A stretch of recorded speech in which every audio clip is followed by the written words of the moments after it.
more tips about attending Cowboy Carter in Chicago. I am clearly not the only one who likes to plan things way in advance, and so I'm just going to keep the tips coming all the way up till May. Let's talk a little bit about transportation. So in my last video, I talked about where I would stay for convenience sake, especially if I did not want to have to Uber or drive or take public transportation. But obviously, that's not everybody. There are lots of other places to stay that may not be more expensive, may be closer to what you want to do, and you have plenty of options to get to the concert. So let's talk first about public transportation. So I decided to break up transportation into 3 videos. So we'll do public transportation, we'll do driving and parking, and we'll do Uber, because they are all vastly different and they are all have their pluses and their minuses. Now, I have never had to do any of this because, quite frankly, I can walk to Soldier Field and I have not had to take any of this transportation. I just watch the chaos when I come and go from Soldier Field.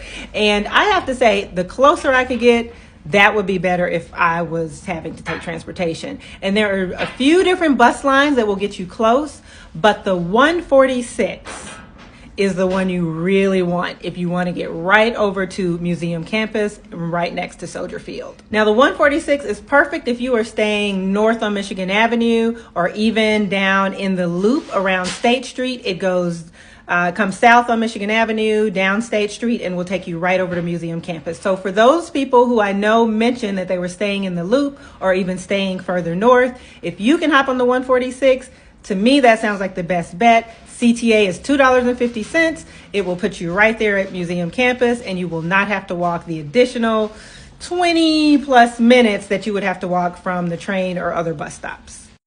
Right now, it looks like that bus stops running around 11:30, but when I talk about all of this, please do verify. There can be construction, changes of routes, changes of times.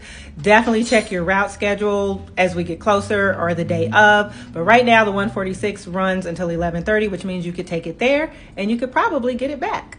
Now, the main artery is Roosevelt and State, or Roosevelt in Michigan. That is the main artery that anywhere, any public transportation you can get to, if it can get you there, it's a 20-minute walk. And when it warms up, I'll do the walk for you guys and we'll see exactly what time it is. But right now, this is the list of all the buses that go to Roosevelt and State or Roosevelt in Michigan, and then you can walk over. So check out this list, check out these routes, and if they intersect with where you're staying, you might be in luck and you might not have to worry too much about an Uber. And last but not least, let's talk trains. Chicago has a fantastic train situation. It's like easy to get around, and the 3 trains that converge, again, remember Roosevelt, remember that street, Roosevelt and State, are the Red Line, the Green Line, and the Orange Line. If you can get any of those to Roosevelt, you can get off, and again, you're right at that 20-ish mark, walk over to Soldier Field.